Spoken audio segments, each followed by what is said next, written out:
So this one should be short and sweet.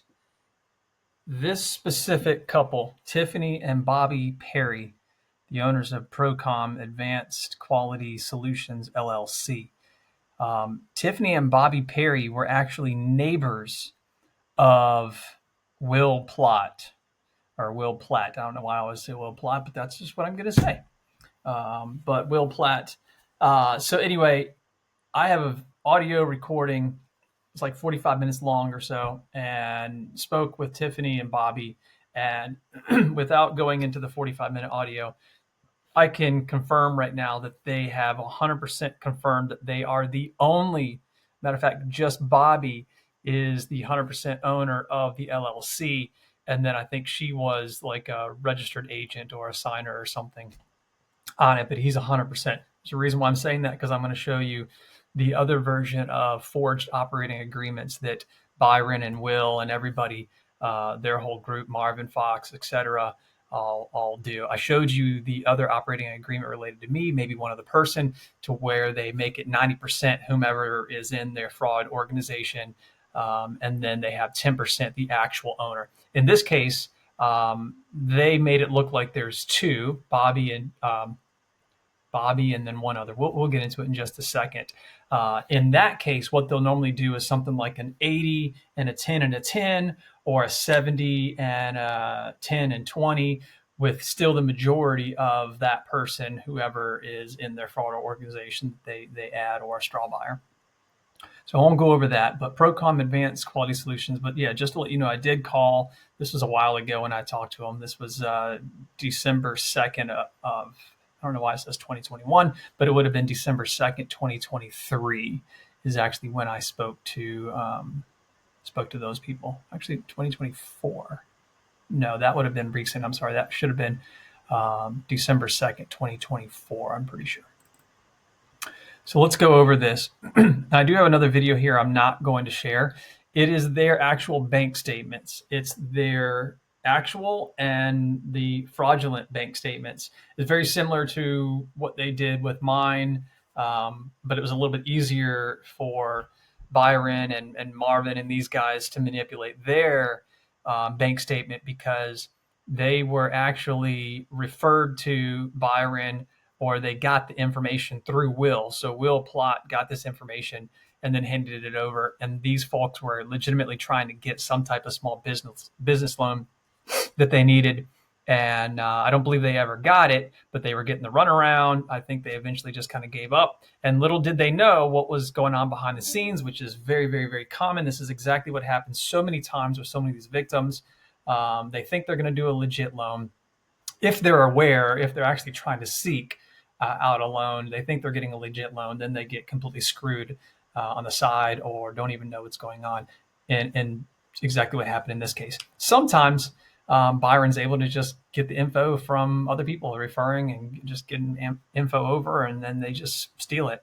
I've already heard from the other authorities that they've got well over at least 1,000 plus related to identity fraud from these guys. So these couple of pictures that I'm going to show you now, this will be a quick video. The couple of pictures I'm going to show you now, this one specific person, DeAndre here, he was also reached out to by Byron, and they were going to do the same loan on 1700 1701 Corey Boulevard, which is known as the Covenant Baptist Church, with the seller being Quincy Carswell, or Quincy LaBelle Carswell II. And so they were going to do the loan around the exact same time that we did, I believe is what it was. Or maybe this was, this came after, and I think I saved these guys. This might have been after. Let's see, because the date, I'll see the date here in just a second. But anyway, so you can kind of see here, this was Byron Ellis, one of his LLCs that he has from down in Florida is Charis Equity here. And so now they were mentioning Procomm and M Entertainment. And of course, there's 1701 Corey Boulevard. Let's go to the next photo. So this was May 28th. So I believe this was right before Yeah, agreement 1/16/2024. This was right before they got me for that $2.5 million. And so I'm not exactly sure what happened over here, but you'll see in a minute it moved around. It finally went to Jacinda Walker. Oh yeah, and you'll also see here Roxy Farah, which I mentioned earlier. And this is Faye B. I can give you her full name. I do know that Tiffany Mallory is supposedly in litigation with this quote unquote broker. There's a lot of brokers, so to speak, that go back to Byron, and he's quote unquote a broker too. So they like to use different brokers, so it's hard for everybody to kind of connect all the dots. So if you're paying attention to these little small details that I'm not reading out, you can always come to me, add comments or whatever, and I'll fully explain or show more evidence. But anyway, Roxy here was in on this one because she was the supposed agent for Will Platt, who was buying 1700 1701 Corey Boulevard from Quincy Carswell. So here we go. This was May, so this is right before 2 weeks before they got me. No, I'm sorry. I don't know why I said before. If this was May, my situation happened in April. So I think ultimately what I did was stop this lender from getting screwed because they were still trying to close on that, which ultimately would have paid me off. But then these guys would have been screwed. So I think that's what happened here, if I remember correctly. Let me go back. Yeah, I think he reached out. This is when I was telling everybody be careful about this lender or about these guys on, it looks like on Bigger Pockets and stuff, mentioning the fraud and what was going on. So that's whenever he said they were going to do the same loan and giving me some info. So, okay, so now DeAndre mentions Byron, mentions getting money from supposedly from China, and then it was going to be supposedly a same day closing. And then there we go. It switched lenders from Jacinda over to another guy. So Jacinda was involved there. He thought that these things were red flags, of course. And then Freddie, this is Freddie Jones. And he said, and then whenever he talked with Freddie didn't seem like he knew anything about the deal when he got on the call. Same thing. I tried to talk to Freddie a long time ago before. He didn't know what was going on. He just said refer back to Will Platt. So that's because they were using Freddie, which now we know after I've confirmed talking with Freddie, got text messages, got emails, calls, everything confirming that they were using him as well. So now here is, we'll go over the actual LLC, the full operating agreement here in just a second, but this is just showing now that it's 3 members. Remember, I talked to Tiffany and Mr. Perry, Bobby Perry, I guess it is, that they had confirmed that it's only the single member. So now we already know, hey, we're dealing with some fraud here. Freddie Jones, 70%. Tiffany Perry, 20%. Michael Barney, 10%. For those of you who don't know who Michael Barney is the owner of Magic City here in Atlanta, a big strip club. Everybody knows Magic City in Atlanta. If you don't, take 2 seconds to Google it, you'll know.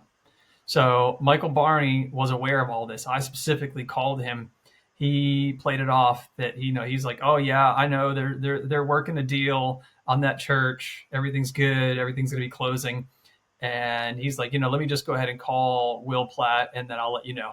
The next time I tried to call Michael Barney back, he had already blocked my number.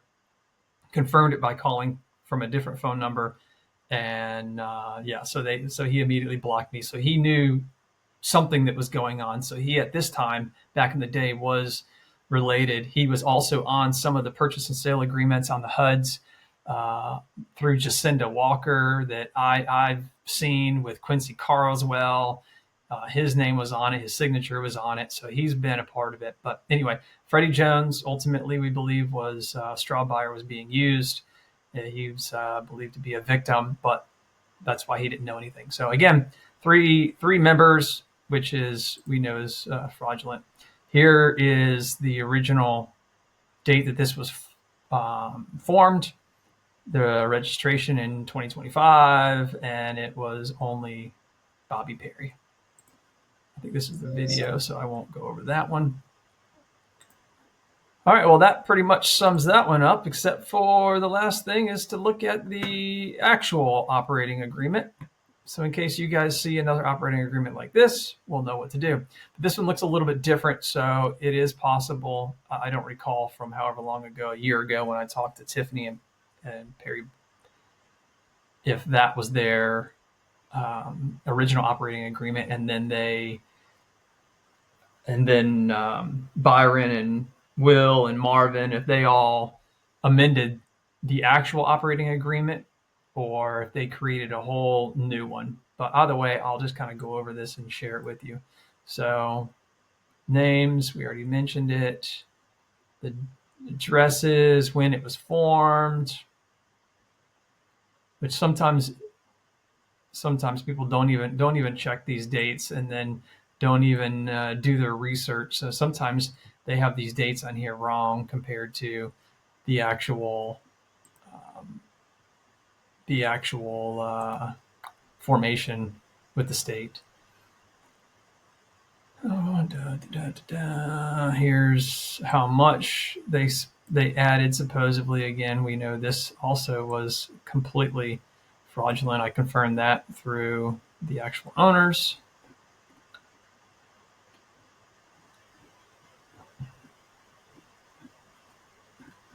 Let's just get to the bottom. Everything else in between you guys don't care about. So here's Michael Barney's signature. There's Tiffany's signature, fraud, forgery, whatever you want to call all this. Clearly, these people didn't even know Freddie Jones or Michael Barney. Tiffany and Bobby didn't even know these people back in 2006. That's kind of clear cut, obvious what's going on here. And then it says agreement on August 15th. August 15th. Let's go back up to when they said it was created.